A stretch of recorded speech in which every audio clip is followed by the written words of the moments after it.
What's up, everyone? And this is Next Level Thinking.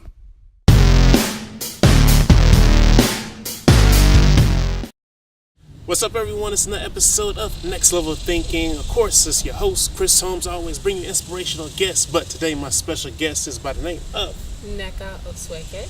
Okay. Now, with that, tell the audience a little bit about yourself so we can know who this is. I am a visual artist and a mental health advocate. My work encompasses painting, sculpture. I use a lot of mixed media, including 24 karat gold, carbon, a lot of things from nature like leaves. There's a lot of African spirituality in my work. That's the root of my work, being that I am a Nigerian woman. So that influences a lot of my work. But also the mental health advocacy side of things. I grew up in a home where there was a lot of domestic violence. So I started painting when I was 5. And as I got older, I realized that me painting and being an artist was a way to get me through what was going on in my home. So the tie between mental health and therapy and art is like they're almost like a marriage in a sense. So it sounds like, this is like your way of your voicing out your different opinions and experiences much more and like in a visual way so people can appreciate it and be like, wow, that's amazing. Or like when I looked at this, magnificent piece, I saw this or I thought this. Yeah, definitely. A lot of the way people think and feel about the world and themselves comes out in their work and their art. If you have somebody sit down and draw, you'll see a lot of that if you know what to look for. Yeah, they say a picture says like 1,000. Oh yeah, of course, definitely. Yeah. So like, of course, you have the back history and things like that. So like, from building that, like, what actually drove you even further from just the regular experiences to like pushing it even more to more of a career path? To more of a career path, I would say being an artist that's who I am. That's the foundation of who I am. So it was something that always kept pulling me back in. Like when I tried to run off and do other things that were more, it dragged me back. Like I would find myself being creative in like certain jobs that had no creativity. So I kind of I pretty much always knew that I would end up being in the creative field. So for me to push it, to fully go into it full time is when I started grad school about 2.5 years ago. I just graduated. And that was the moment where I kind of was working a 9 to 5, like, many people. And I'm not saying that that's a bad thing, but for me as a person, it was very constricting. I felt like there was something more. Yeah, I've always known that there was something more for me other than that. So that's when I got fed up. I got real fed up with life. And that is a really important point that most successful people have, is that they just get fed up with their current situation. And so that's when I said, okay, I'm going to do something that I love. It just gets to that point where you're like, I'm just sick of doing, it's like, this is not working. And it's done. It's not working. And the only option for me was doing something that I love. And so I'm a person who, if I'm in all the way. Like there is no half step in. There's no, maybe.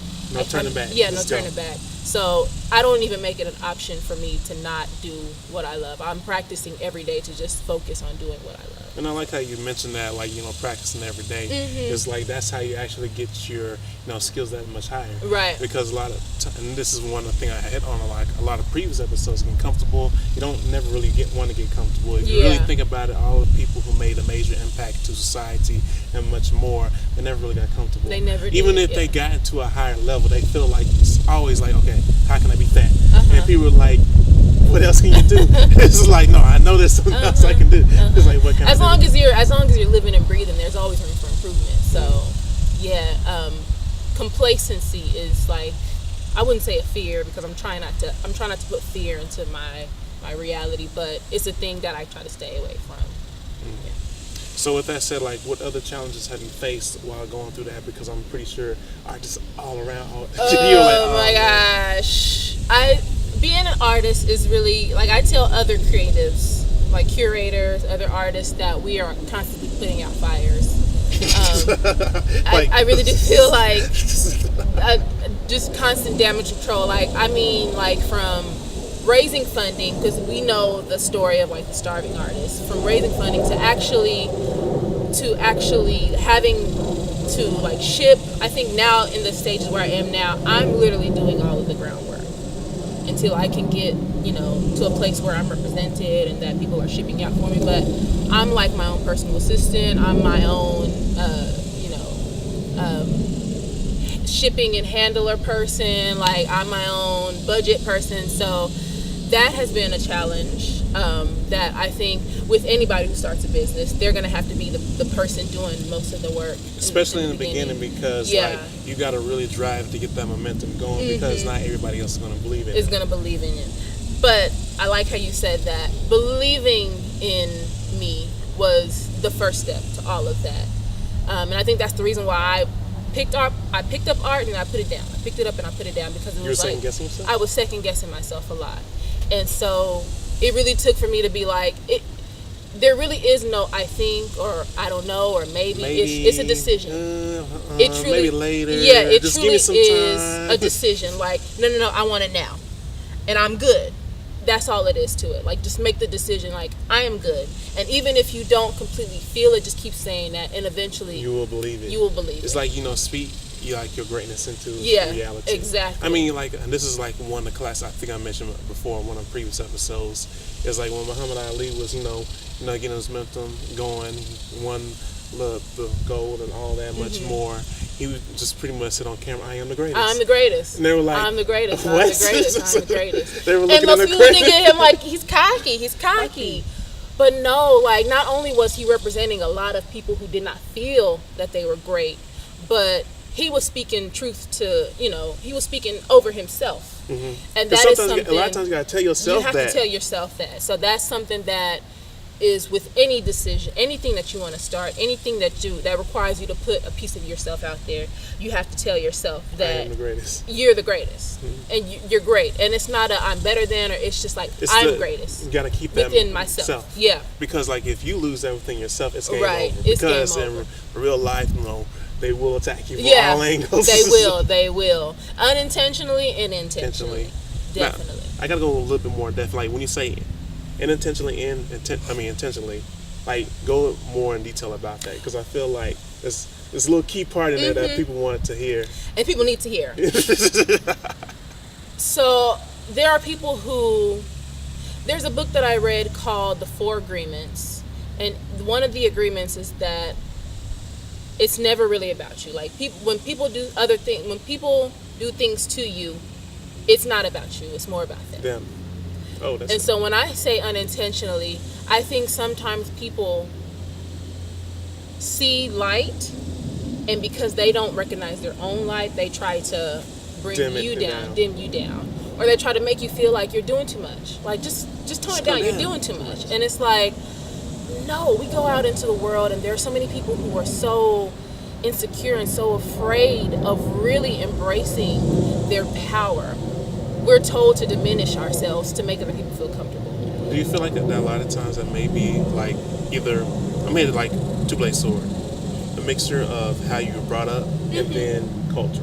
Because a lot of times, like, let's say for example, we see all this luxury or something like that, be like, well, that's for this certain group or something like that. Right. Oh, I'm not able to, like, just get this house. Right. So like little mental notes like that actually kind of is like slowly bringing you down. Right. Until you think that's just the reality. Oh yeah, of course. I think it's. I mean, it goes into everything. It's definitely been a systemic oppression, spiritual oppression, physical oppression, but yeah, I think society plays a huge part in a lot of people believing that, oh, that's nice, but that's not for people like me, or that's not, I can never get that. It's like, okay, who's the person who decided that you aren't worthy of that? Now go to that person and look at their background. Like, I'm sure they came out of a womb just like you. They were a baby just like you. They grew up just like you. So it's like, who decided that they were the deciding person? And then on top of that, I don't really think there is really no real standard. It's almost by preference, because like, what is beauty? Right. What is this kind of music style? Right. Or like this is the way you should express yourself.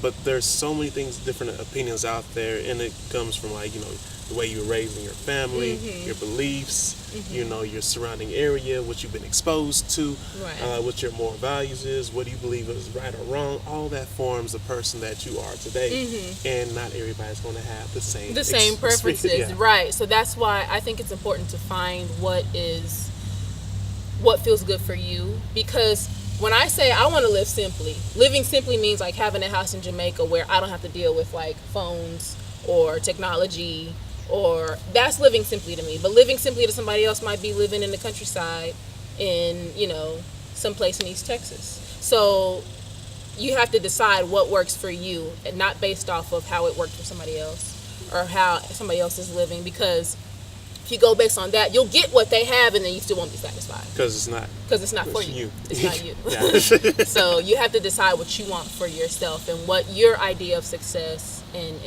define your own version is. of success. Yeah. Define your own version of success. Because while you trying to please somebody else's version of success, I feel like you'll never be happy. You'll never be happy. Because it's like, this is not me. Right. And that was one of the reasons why. That's another reason why I really did start to begin pushing myself as an artist and just go for it, because growing up in a Nigerian community, being a doctor, being a lawyer, and being an engineer, those are the three careers. Yeah, those is like the only way out. That's it. And if you're veering anywhere outside of that, it's like, okay, like it's side eyes. It's like, okay, good luck, but you kind of like, so. But I realized that that's not. I mean, being a doctor is great. You'll make a lot of money from that, but it's not what makes me happy. I feel like it's more on a thing of like they never really did it themselves. It's the unknown. It's like I never ventured out into that pathway, so I'm the person will reject it naturally because they never seen it. It's jumping out into the unknown what actually grows you. And the funny thing is the fact that I do what I do now. There's a lot of cousins in the Nigerian community. Everybody's our cousin. There's a lot of cousins and aunts and uncles who I think closetly admire me, because I am actually doing what I want to do, as opposed to what they want to do it themselves, but they haven't took that courage to jump yet. I feel like a lot of people are living vicariously through me, not in a sense of like, oh, I'm doing all this stuff, but they're seeing me and they're like, man, like, keep it going. That's keep it going. Honestly, what I want to. Yeah, and it's like I'm in a sense I'm, I guess, speaking for people who feel afraid to do it themselves or feel afraid to really venture out into doing what they want to do, and I guess that's humbling in a sense. But my whole deal is I really want to inspire people to just really go for what they want in life. Be the best version. Like find your truth. That's my whole thing. Because there are so many different versions of truth, because there's so many different people. So just find your own truth. Right. So like any kind of shows you've been to like recently, award shows and all that? Yeah, I actually just did a BET sponsored event. Chinyere Ichebe. Okay. She invited me to her power dinner in LA, where I live. Mastermind. Yes, it's like a big, I guess you can say, meeting of these people black entrepreneurs who have clothing lines, who have businesses, who have like mindset. Like Chaz Dre was there. He's over Mindset Matters, Millionaire Mindset. And they had like a panel of certain people who spoke about their careers and their times and their journeys to where they are now. And so that was a BET sponsored event where I actually got to come in and showcase some of my work there. I also have work in Italy right now in the Manifesto Biennial. Ooh, nice. So that was super exciting. Yes, that was super exciting to be able to go to Italy and see my work with other creatives who I love and admire. I love and admire. So it was like definitely humbling for me. And then recently, I just got back like yesterday, like 12 a.m. yesterday from Jamaica. I was doing a month-long summer program, mental health art program called the Prodigy Vanguard Expression Sessions, where I would come in and work with the kids in downtown Kingston. It was me and another organization, a Rastafarian organization called Life Yard. Shout out to them.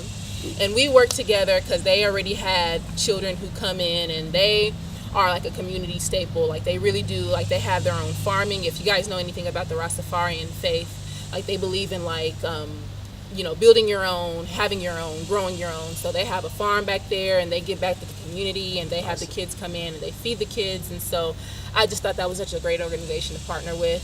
And I came every Tuesday and Thursday to just like literally give the kids paint, talk to them about like what they're going through, just be with them. And that was an amazing experience. Like I'm still kind of like, I want to go back. I want to go back. I miss the kids already. So many more trips to come. Many more trips to come. So with all that said, like, what are your future projects? Or my future projects right now, I have really been working on getting into a solo exhibit in a museum. That's like the next project for me. And then also to a jewelry line. But as far as like next big projects, I need like a month breather, because I went from like graduation to like Italy, then to graduating. Then I have a show at Sam Houston going on right now in the gallery there, and then the month in Jamaica. So I think right now I'm in a total state of like, okay, I need to recalibrate. If I'm going to keep this thing going on a bigger level, let me just recoup. I need to recoup and recalibrate. But in the meantime, I am looking at getting into a museum at the moment. And then also too, there are various projects that are coming on, like public projects, as far as like my artwork being public. So we're just crossing our fingers and manifesting that to happen. Awesome. So where can they find you at? You guys can find me at my website, www.Nneka Osueke, that is NNEKA.OSUEKE.com. Also, I'm on Instagram, Nneka.Osueke. And also, I am at southernfriedambitious.com. That is more like my travel blog, where I kind of talk about my experiences around the world. And that's about it, yeah. That's all the social media has. Unless they open up a whole nother simplicity. Yeah. I'm growing older, and it's like I just want to keep things simple. So. All right, with that said, we're going to wrap everything up. Your host, Chris Holmes, always bring you inspirational guests to take it to the next level. Plenty amount of jewels, valuable content information to inspire you to become more of an artistic individual or expression in your own kind of way. Again, Chris Holmes, your special guest by the name of Nneka Osueke. And we're out. Peace.